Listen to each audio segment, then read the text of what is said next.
This episode of HCC788 brought to you in part by Nonstop Pop. Nonstop Pop. Definitely an actual comic strip, and not just an extensive enterprises front for a cartoonish supervillain's attempts to take over your world, fools! Pardon us? Yes, definitely a comic.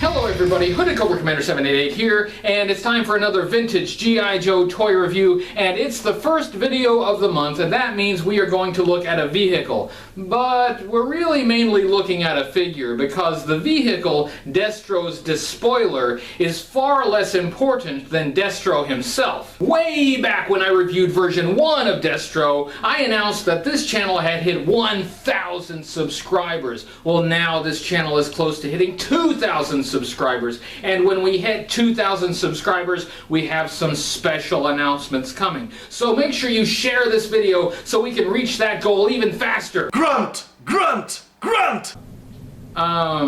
Timmer? What are you doing? I'm doing the grunt chant? Duh. You're a little late. The grunt review was last week. So it's too late to be in the video? The video's been up for a week, so yes? No grunt? Nope. This week it's Destro version 2. Destro! Destro! Destro! Sorry, Destro doesn't get a chant. He's definitely not an underrated character. Oh. Maybe next time. Grunt. Grunt. Grunt. Now, let's take a look at version 2 of Destro from 1988, and the vehicle he was packaged with, Destro's Despoiler. This is Destro version 2 and the Despoiler, the small vehicle that he came with. And for this review, I have the box that Destro and the Despoiler came in, so we can see how these toys were marketed. Destro version 2 and the Despoiler were available in 1988 and only 1988. They were discontinued for the year 1989. Now, I wasn't sure when this set was discontinued. I thought maybe Yojo.com had a typo, but when I looked at the 1989 catalog, I did not see Destro and the Despoiler in it, so it looks like they were indeed only available for that 1 year. The first version of Destro from 1983 was introduced as the enemy weapons supplier. Destro version 2 did not have a tagline or specialty, he was just Destro. It's pretty well known to G.I. Joe fans that Destro had a romantic relationship with the Baroness.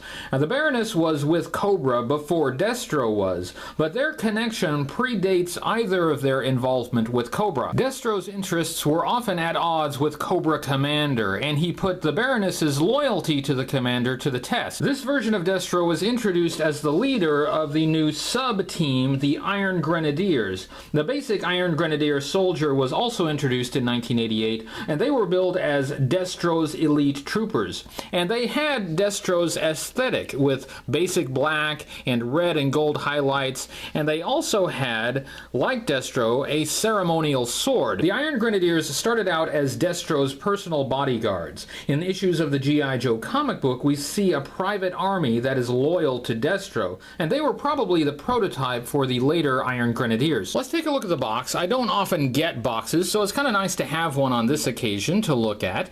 We see the artwork here, and it clearly shows Destro piloting the Despoiler as it fires off a missile and shoots its guns, and we have the Destro's Despoiler here. We have the Iron Grenadiers, the enemy logo here. And then here we have the Battle Force 2000 logo. And in 1988, they were kind of trying to set up the Iron Grenadiers as a rival for the Battle Force 2000 sub-team of G.I. Joe. The figure would have been seen through this window here, and we have more of that same artwork on the bottom and the sides. And on the back, we have Destro's file card. We'll take a closer look at that later. It's worth 2 flag points, and we have a photograph of the prototype of the vehicle. Here again, we have the Battle Force 2000 logo, and this blurb says, leading his fearless Iron Grenadiers into battle against Battle Force 2000, a new, more powerful Destro roars to the front in his invincible Despoiler. Battle Force 2000 was a sub-team within G.I. Joe that consisted of futuristic vehicles and a few figures. There were later releases of Battle Force 2000 here and there for the next couple of years, but it never really caught on. Battle Force 2000 predates the Iron Grenadiers by a year, so if they were trying to introduce the Iron Grenadiers as an enemy for Battle Force 2000, it was kind of too late, and I don't recall them ever being used that way in G.I. Joe media. I'm going to look at the action figure first and look at the vehicle later. This is another one of those deluxe figures that was packaged with a small vehicle, where the figure was much more important than the vehicle. It's Destro that everybody really cares about. Let's take a look at Destro's accessory. He came with only one. He came with a sword. This is a very ornate sword. It looks like a ceremonial sword. It does not look like a weapon for combat. As well sculpted as this sword is, and it is very well sculpted, it is forever trapped in its sheath. The sheath is part of the molding, so he can't remove the sword and use its blade. The sword has this chain loop, and that loop allows the sword to hang from the hook on Destro's hip. I can't say I'm a big fan of this feature. The sword does not peg on or clip on. It just kind of hangs there, so it's going to fall off very easily, and so this sword will get lost very easily. The sword can fit in the figure's hand, but again, it is a sword in a sheath. The blade is not out and ready. Plus, there's this weird chain protrusion that makes it look a little bit awkward in the hand. Let's look at the articulation on Destro. He had pretty standard G.I. Joe articulation. He could turn his head from left to right and look up and down. He could swing his arm up at the shoulder and swivel at the shoulder all the way around. He had a hinge at the elbow and could move at the elbow about 90 degrees. He had a swivel at the bicep and could swivel his arm all the way around. The figure was held together with a rubber O-ring that looped around the inside. That allowed him to move at the torso a bit. He could move his legs apart about so far. He could bend his leg at the hip about 90 degrees and bend at the knee about 90 degrees. Let's look at the sculpt, design, and color of Destro, starting with the head, the most important part. This head is shiny gold vac metallized chrome. This is a mask that Destro wears, and that is explained in the file card. This gold head on version 2 of Destro is very similar to the silver head on version 1, but it is not identical. There are some differences. For one, the articulation is different. The silver head version 1 Destro could only look left and right. He could not look up and down. There are other differences as well, but I appreciate that they didn't change the head very much. They made version 2 of Destro look like the Destro that we know and love. This chest is very interesting. We have a black uniform, and we have this tuft of red cloth here in the middle that looks a little bit like an ascot. Then we have a studded collar above that, and if that were painted gold, we could interpret that as the edge of the mask. We have these gold ridges on the left shoulder. I don't know what those are supposed to be, but they just look kind of cool.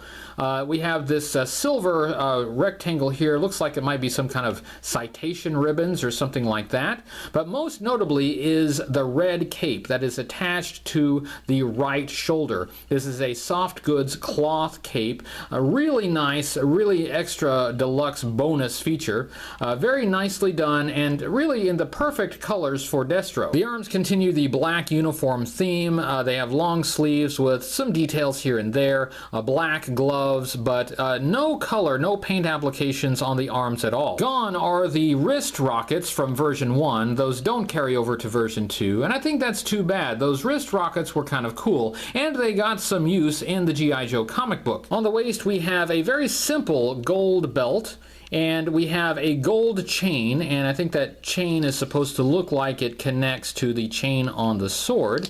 And then we have this hook, and we use that hook to hang the sword. I'm not a big fan of these hooks on the action figures. We saw this with Shipwreck, and Iron Grenadiers got that treatment too for his sword. When you see a hook like this on the action figure, it means you have an accessory that is not going to peg in like a backpack, so watch out. You're probably probably going to lose it. Moving on to the legs, we have asymmetrical boots. Very interesting, sort of piratey looking. We have a band on this side, which honestly I think could have been painted in some color, red or gold or something. And then we have a pistol holster over here on the left side. Now there's some nice detail on that pistol holster, there's no doubt about that, but I have a couple problems with it. First of all, it's unpainted, and it would have looked a lot better if it were painted in, probably red, and it's on his left leg, implying that Destro is left-handed, but I'm pretty sure Destro is not left-handed. For one thing, his sword is on his right side, and on the original action figure, he had a pistol holster on his right side. Before we move on to talk about the file card, let's compare the vintage Destro version 2 with the modern 25th anniversary Destro that came out in 2008. The modern figure is in a slightly larger scale, but it does faithfully translate a lot of the details from the vintage figure into the modern design. He even still has his cloth cape, and there are some improvements. For one thing, he has a sword that he can remove from the sheath, so that's a nice bonus. Really not bad. I think the main problem I have with this figure is the size of the head. The head is really small. I mean, this is supposed to be a human head inside a metal mask, and if you think about how small the head would have to be to fit inside this mask, he would have to have a pinhead. The vintage action figure has a more appropriately sized head, even though it's in a smaller scale. Now let's look at the file card, and the file card for this figure is still on the box, so we'll look at that, and we will compare and contrast with the Destro version 1 file card. We have his faction as the enemy, we have a portrait of Destro, and this comes directly from the artwork on the front of the box.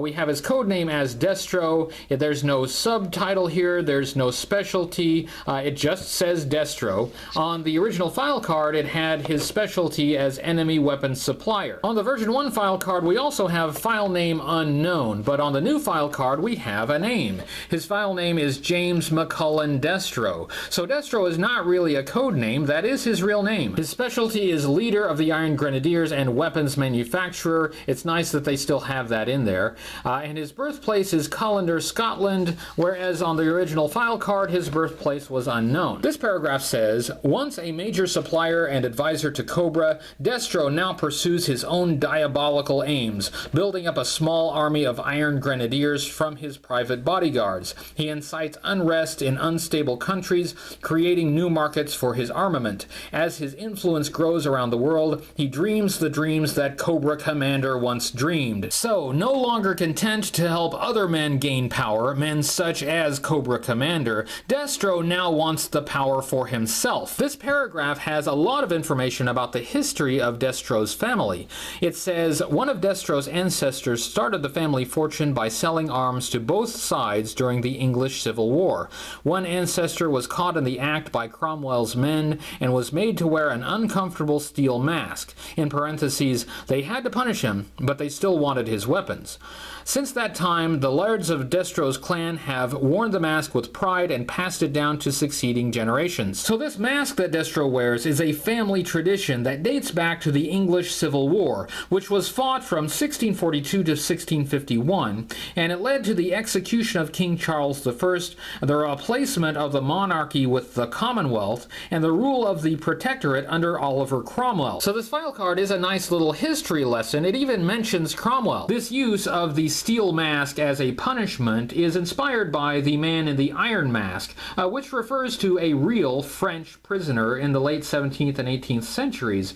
He was a figure that was written about by Voltaire and Alexander Dumas. Now let's look at the Despoiler. It is a small vehicle, but it has a fair number of features for its size. It has right here in the center a sticker with Destro's logo here. It has Destro's head with a dagger through it, and it has his name there, Destro. To describe some of the features on this vehicle, I'm going to refer to the blueprints. I have the blueprints for this vehicle, and the blueprints have a diagram of the vehicle and a description of some of the features. The Despoiler has a couple missiles that pop right into the front, and they are keyed, so they only fit with the back fin horizontal, and they are gold missiles, and the blueprints refer to these as Deluge 1 Destro QB4 dual mini missiles. They are your basic missiles. I can't really think of anything special to say about them. They they are not based on any real-world weapon, as far as I know. Attached to the bottom of the vehicle, we have the gun turret, and the gun turret can move from side to side, and the gun can move up and down. In fact, it can move all the way back if you want it to. And this is a really nicely engineered little feature. It's on a ring that loops around here, and that is what actually turns. And you have a really good range of motion on this gun turret. I like that a lot. The blueprints call these guns rapid burst 20mm repeating cannons, but the box refers to it as pivoting double laser gun. Here we have the seat for the action figure, or as the blueprints call it, the Destro-sized Despoiler operations/command seat. It's a seat. You can fit the figure into the seat. It's best to bend the knees and just slide him in like that. Then you can place his hands on the double joysticks. Now these joysticks are too thick to fit all the way in the hand. You would break the thumb if you forced it too much, but that's okay, I guess. I assume this is called a Destro-sized command seat because it is specifically contoured to fit Destro's gargantuan posterior. I have a couple problems with this command seat and how the figure fits in it. For one thing, when the figure is all the way in the seat, that hook on his hip bumps right up against the seat, and it seems like that would be pretty easy to break there. Another thing is, it is impossible to store the sword on the hook when he is seated in the Despoiler. So if you want the accessory with the action figure, you have to put the sword in the figure's hand. And that's fine, and I often do it that way, but again, this is a sword in a sheath with a chain loop, and it doesn't look exactly right. Here we have a couple stabilizer fins in gold, and I like that. That's a nice patch of color against the black. On the underside, we have the VTOL jets with some gold piping, and on the back we have the jet exhaust, and again with some gold piping. And I really like this color. I think it contrasts very nicely against the black, and it matches pretty well the color of the action figure. There is a color variant with the Despoiler. A lot of them had this gold color, which we've been looking at, but on others, all of the parts that were done in that gold color were done in this brown color. I think this is supposed to maybe be bronze, but it looks more like a tannish brown to me. I do prefer the gold, and I think both of these are pretty easy to find. If you're on the lookout for variants, I don't think you'll have any trouble finding either of them. The Despoiler is a vehicle very much along the same lines as Serpentor's Air Chariot from 1986. It is a single-man flying command vehicle, but I like the Despoiler a lot more than I like the Air Chariot. For one thing, it's a bit more solid, it's better armed. I think the basic black with the gold highlights is a lot better than the gold vehicle with the black highlights for Serpentor. Plus, I just think the design is better. The Serpentor Air Chariot has this intake fan that is directly below the figure's cape, which of course would be a death sentence. I guess I didn't have to worry about that guy after all. Instead of having a very dangerous jet intake fan directly below the figure, the vertical jets on Destro's Despoiler are safely tucked away on the bottom of the vehicle. However, on the Despoiler, Destro's cape hangs over the rear jet exhaust, so Destro's cape is going to catch fire. There is one feature on the Despoiler that I can't show you. The Despoiler can attach to the Iron Grenadier Demon tank, which was also available in 1988. I don't have the Demon tank. I could easily have picked one up for the purpose of doing this review, but frankly, I forgot about the feature, so when I get a Demon tank for the purpose of reviewing it, I will demonstrate that feature for the Despoiler. You could make an entire video just talking about Destro's appearances in G.I. Joe media. He really was one of the most important characters in the entire toy line. In the G.I. Joe cartoon, he first appeared in part 1 of the first miniseries, A Real American Hero. He appeared in many episodes thereafter, and he had a rivalry with Cobra Commander. From the very beginning, he was impatient with Cobra Commander's hubris. In the G.I. Joe comic book, Destro first appeared in shadow in in issue number 11, and first fully appeared on the cover of issue number 14. His history in the G.I. Joe comic book is too long and storied to be recounted here. There really are few characters that are as important as Destro to the G.I. Joe storyline. In the comic book, we learned a lot more about his relationship with the Baroness, and his relation to Cobra has always been complicated. He made his first appearance in his version 2 uniform in issue number 69. He appears on the cover right alongside the Iron Grenadiers. In later issues, we got a glimpse of his past, as he and the Baroness were involved in the history of Snake Eyes in Vietnam. Looking at this figure and vehicle set overall, the Despoiler is just okay. I can live without it. Although there are worse small vehicles than this, it's really not that bad, but it really only exists because Destro version 2 is a deluxe figure, and it needed to be packaged with a vehicle for a higher price point to justify some of the special features like the vac metallized chrome head and the cloth cape. So that's really why Destro came with a vehicle. The Destro version 2 figure, however, is a top tier figure for me. I think it keeps the spirit of the original figure, but it updates it. I think the cape is a nice touch. The red cape and the red paint is a callback to the red details on the original figure. I still prefer version 1 of Destro, mainly because that's the version of Destro that I grew up with when I fell in love with the character. However, I could see why some collectors would prefer version 2. I guess there are two things I would do differently about this figure. First, ditch the sword and give him a better weapon, or give him a sword with a blade so he can use it as a weapon. Second, I would add the red ruby medallion as seen on version 1. That ruby medallion appeared to have some importance, and its omission from version 2 I think is unfortunate. That was my review of version 2 of Destro and the vehicle that he came with, Destro's Despoiler. I hope you enjoyed it. If you did enjoy it and you'd like to see more, there are a few things I'd like you to do. First, like this video on YouTube and subscribe to the YouTube channel. Then, like my page on Facebook, follow me on Twitter, and share this video to help this channel grow. Don't forget to support the channel on Patreon, and very soon we will have a 2,000 subscriber announcement. It's a big milestone, and I have something special planned. Thanks for watching. Check back next week for another vintage G.I. Joe toy review, and until then, remember, only G.I. Joe is G.I. Joe. My dear Cobra Commander, it's good to see you looking so nearly human once again. Thank you, Destro. It's true. This uniform does enhance my natural attractiveness. But more important than my good looks is the fact that my Python Patrol may be the turning point in our struggle with G.I. Joe. In that case, once you have dealt with Serpentor, I will be more than happy to renew our alliance. Just like the good old days? Before that happens, there is one other requirement, Destro, darling. And that is?